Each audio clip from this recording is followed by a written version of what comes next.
Assalamualaikum warahmatullahi wabarakatuh. Perkenalkan, nama saya Risma Ismayanti Dan saya Luluina Barakah. Kami mahasiswa STEMI Bandung Business School akan mewawancara salah satu pengusaha yang menginspirasi kami. Beliau adalah Ibu Anggi, pengusaha jasa wedding organizer. Mudah-mudahan dapat dijadikan motivasi dan juga dapat menginspirasi kita semua.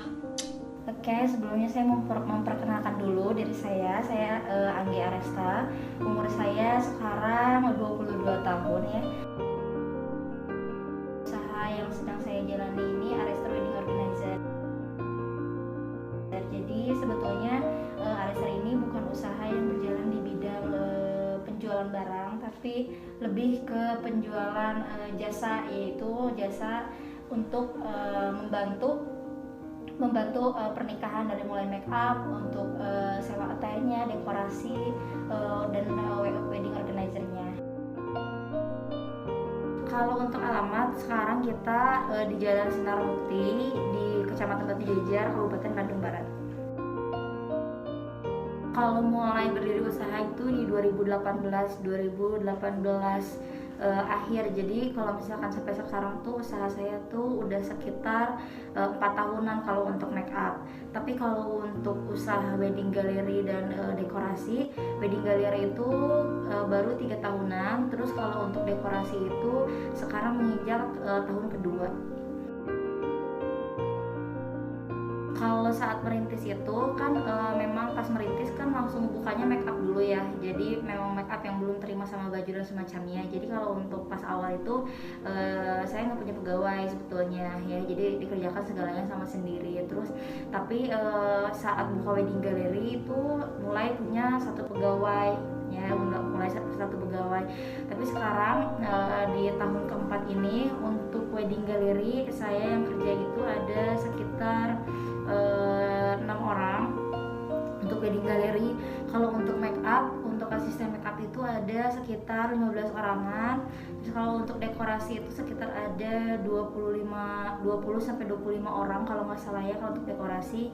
Terus kalau untuk WO, anak-anak WO itu ada sekitar 10 orangan lebih ya. Kalau misalkan WO kan lebih ke freelance ya, bukan pekerja tetap. Yang pekerja tetap itu kebanyakan anak galeri, anak make up, yang tim inti itu sudah pasti yang tetap. Terus untuk yang di dekorasi juga itu ada beberapa yang pekerja tetap gitu. Jadi memang jumlah pegawainya kita tuh fleksibel tergantung banyaknya job. Jadi kalau misalkan jobnya banyak berarti pegawainya juga pasti nambah banyak gitu.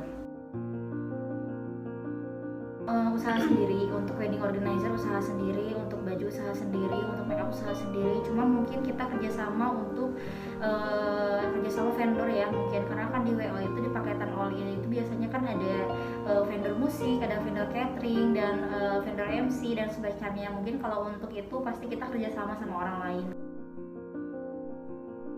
Kalau modal awal tuh sebetulnya ya kehitungnya, karena awalnya kan merintis yang memang semuanya itu dicicil sedikit-sedikit gitu ya. Jadi modal utama itu dulu make up ya, dari make up dulu merintis, baru ke modal udah punya penghasilan dari make up, dari baju gitu. Terus mulai dekorasi. Tapi kalau misalkan dihitung modal awal tuh untuk dekorasi aja tuh kalau misalkan dihitung-hitung 200 juta itu nggak cukup ya. Jadi nggak untuk bakunya berapanya itu fleksibel sih, tergantung sebesar apa usahanya gitu ya. Tapi kalau untuk make up itu memang modalnya nggak terlalu besar sih ya. Kalau untuk make up paling kita modal untuk beli make upnya aja gitu dan sekolah gitu ya. Tapi kalau misalkan untuk baju pun untuk modal awal kalau misalkan kita pengen baju di 10 juta itu udah pas-pasan banget gitu ya. Kalau misalnya kita ngelihat modalnya ke situ. Cuman kan kalau saya nyicil ya, jadi tiap punya job, tiap punya penghasilan saya beliin gitu. Jadi kalau misalkan modal bakunya berapa gitu ya, modal tertulisnya berapa tuh kita nggak tahu pasti. Kalau jam kerja wedding gallery itu kita biasa dari jam 8 sampai jam 5 sore. Nah untuk pekerjaan itu kan kita memang kerjanya di weekend ya kebanyakan, karena kan acara pernikahan terjadinya kebanyakan di weekend ya, Sabtu Minggu. Jadi kita tuh biasa produktifnya banyak kerjaannya di Sabtu Minggu gitu, dari acara dari acara subuh ya, apalagi kalau misalnya tim make up tuh dari subuh biasanya sampai ke sore gitu. Jadi kalau misalkan yang sehari-hari mah kita cuman terima di jam kerja aja untuk fitting dan konsultasi klien biasanya. Biasanya kalau misalkan kita kan sekarang tinggalnya di era modern ya, kita sudah pasti marketingnya diutamakan di Instagram ya, di sosial media. Jadi untuk menarik pelanggan sudah pasti kita itu menarik pelanggan itu dengan foto, sudah pasti ya, dengan foto hasil make up, dengan foto-foto baju, dengan foto-foto eventnya kita, dengan video dan semacamnya. Jadi kebanyakan sih kalau misalkan kita itu marketingnya itu untuk menarik pelanggan itu di sosial media semuanya untuk promosinya. Oke, kalau untuk price list ya, untuk price list all in package tuh yang sudah termasuk, misalkan sudah termasuk musik, MC dan semacamnya itu, kalau nggak salah tuh dimulai start di 30-an ya, di 30 jutaan. Jadi itu fleksibel sih, tergantung kebutuhannya apa aja. Tapi kalau untuk make up itu make up juga kalau misalkan untuk make up pengantin itu, kalau aku tuh biasanya kalau paket yang all in sudah termasuk ibu dan lain-lain tuh biasanya di 13 juta. Jadi tergantung sih kita mengambilnya makeup apa. Tapi kalau untuk makeup yang kayak makeup reguler, kayak makeup sudah ada semacamnya, itu pasti lebih murah gitu ya. Kalau misalkan tanyanya makeup wedding sudah pasti lebih mahal harganya gitu. Kalau untuk makeup sudah mah saya tuh ada yang by team. Kalau yang by team tuh 350 per orang. Kalau misalkan sama saya langsung tuh 750. Itu sih makeup yang paling murah. Oke, kalau per hari sih kita tuh nggak tentu ya, karena kan tergantung DP klien ya. Cuman kalau misalkan dihitungnya, paling kita biasanya hitung omsetnya per bulan. Ini tuh omset ya, jadi bukan penghasilan bersih. Kalau omset tuh biasa per bulan tuh 100-500 juta biasanya. Jadi tergantung lagi ramenya. Kalau misalkan lagi rame, bulannya lagi banyak yang nikah tuh bisa nyampe 500 juta gitu. Jadi kalau misalkan lagi sepi, bisa di 100-500an gitu. Berapa persen ya? Kalau hitung berapa persennya sih nggak pernah yang spesifik itu ya, karena kita tuh kan misalkan kita dapatnya misalkan sepinya aja, misalkan kita dapatnya sepinya tuh 100 juta per bulan. 100 juta itu kita belum bayar kerja, belum bayar tim make up, belum bayar pengeluaran dan lain-lain gitu ya. Jadi kita tuh kalau misalkan segituan tuh bisa dapet tuh per bulannya tuh sekitar di 30-35an lah. Itu sisanya itu bayar yang lain-lain gitu. Kelebihannya yang pertama, kalau di Areser tuh kita ada makeup by team. Jadi ada makeup by team ini tuh kita menjangkau semua kalangan. Jadi bukan hanya kalangan menengah, jadi kalangan yang menengah ke bawah pun bisa kita jangkau dengan price list yang lebih murah gitu ya. Terus kan kita punya dekorasi sendiri. Jadi kalau dekorasi sendiri tuh memang harganya kita bisa lebih murah. Dan terus kalau misalkan Areser tuh kelebihannya kita tuh mengejar targetnya itu wedding rumahan, tapi memang kita kasih kualitas yang bukan wedding rumahan gitu. Jadi memang targetnya kita tuh target wedding rumahan. Jadi kayak dari dekorasi kita tuh ngasih dekorasi pakai tenda, dekorasi rumahan tapi kelihatan kayak di gedung gitu. Itu sih kelebihannya. Ciri khasnya mungkin di make up sama dekorasinya ya. Mungkin kalau misalnya untuk ciri khas kayaknya harus ngeliat langsung deh ya. Soalnya karena pasti setiap yang buat dekorasi itu biasanya dia punya ciri khas sih. Kalau untuk WO tuh ciri khasnya nggak begitu kelihatan, tapi kalau untuk yang make up dan dekorasi itu lebih spesifik sih biasanya ya si ciri khasnya. Misalkan dari make upnya, temanya nih kayak Areser tuh senangnya ke cherry make up, jadi lebih ke pink gitu ya. Kalau misalnya untuk make up, kalau misalnya untuk dekorasi itu ciri khasnya kita tendanya selalu glamor, jadi kayak gitu ya. Untuk ciri khas kayaknya harus ngeliat langsung deh gitu ya, ngeliat langsung fotonya. Untuk motivasinya dulu sih sebetulnya buka jadi memutuskan jadi emo itu sebetulnya dari iseng ya. Jadi dulu tuh saya tuh sempat kerja juga, terus sempat ngelamar kesana kesini. Kayak dalam waktu 1 tahun tuh saya ngelamar kerja gitu kemana-mana, kayak ke Alfamart, ke Indomaret, terus ke pabrik-pabrik juga. Tapi ya memang qadarullah tuh nggak ada yang keterima. Jadi dalam waktu jangka 1 tahun tuh ngelamar kesana kesini tuh nggak keterima kerja. Jadi si make up ini tuh saya tuh pelarian karena iseng bete di rumah gitu. Terus memang dulunya saya suka make up diri sendiri gitu. terus si jasanya tuh alhamdulillah kayak teman-teman tuh ada yang suka pengen di make upin dong ke undangan kayak gitu ya. Jadi dipikir-pikir kayaknya lumayan nih kalau misalkan diseriusin gitu, makanya dari situ diseriusin, terjun jadi MUA, berani gitu. Walaupun istilahnya keluarga sempat gak setuju karena memang kalau MUA tuh memang kalau di kampung tuh lebih ke pria sih ya, mungkin kalau di daerah tuh lebih gak tahu itu apa itu makeup artist gitu.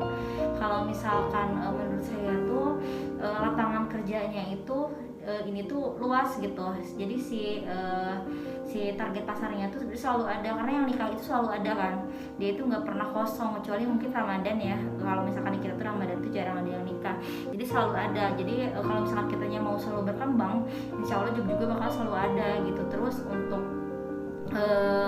untuk motivasi juga sih, saya jadi nggak bisa membuka lapangan kerja untuk orang banyak ya, karena ini tuh sebetulnya nggak terbatas kan ya. Kalau misalkan kitanya barangnya banyak, jobnya bisa terima lebih banyak tuh, pegawai kan bisa lebih banyak juga gitu ya. Jadi kita bisa mempekerjakan orang banyak sih, itu sih lebih ke motivasinya. Jadi kalau misalkan awalan-awalan sih gak yang diseriusin banget, iseng gitu, cuman dipikir-pikir sayanya malah jadi nyaman gitu, karena memang pekerjaan itu harus yang kitanya itu nyaman dan memang nikmatin pekerjaannya. Apalagi kan kalau untuk make up tuh lebih ke hobi sih ya, tapi hobi yang jadi uang gitu, makanya memang nyaman gitu. Nah tahun ke tahunnya makin kembangin, yang tadinya make up aja tambah sama baju gitu, tambah lagi sama dekorasi gitu. Kendala tuh banyak sih ya, apalagi kan kita jualannya di jasa ya. Kendalanya pasti berhubungan langsung dengan klien atau vendor biasanya ya, berhubungan dengan perorangan, karena kan setiap orang pasti sifatnya beda-beda ya. Sebutlah kalau misalkan kita dapat kendalanya, paling dapatnya pengantin yang rese, yang rewel gitu ya. Apalagi kalau misalkan nggak semua orang tuh bisa menghargai orang lain gitu ya. Kadang kendalanya di situ sih, kayak misalkan nggak bisa menghargai pekerjaan yang kita kerjakan kayak gitu ya. Terus kendala lain ditipu vendor, kadang ada yang MC misalkan udah di tag tapi dia malah nge-cancel sepihak kayak gitu-gitu sih. Jadi si kendalanya tuh lebih ke perorangan sih. Terus kalau misalkan untuk dekorasi, paling kendalanya kalau misalkan udah ketemu apa sih lokasinya yang jauh masuk gang, itu tuh kendala banget sih. Terus kalau misalkan kita kan weddingnya di rumahan ya, kendalanya terus kalau musim hujan agak susah sih pasang tenda gitu ya, biasanya karena hujan gitu. Paling kendalanya di situ-situ aja sih. Sama paling kalau misalkan kendala kita tuh karena kita fokusnya di bidang jasa wedding ya, jadi kalau misalkan di bulan Ramadan tuh biasanya kita kosong, nggak ada job gitu ya, nggak ada job wedding. Terus kalau misalkan di bulan Safar juga biasanya jobnya sedikit, karena kalau misalkan kepercayaan orang Sunda kan Safar tuh memang bulan jelek untuk nikah ya. Paling kita kendalanya di situ sih. Terus kalau misalkan kita lagi kosong di bulan Ramadan nggak ada job wedding, paling nerima make up class, jadi terima orang yang mau belajar make up aja sih.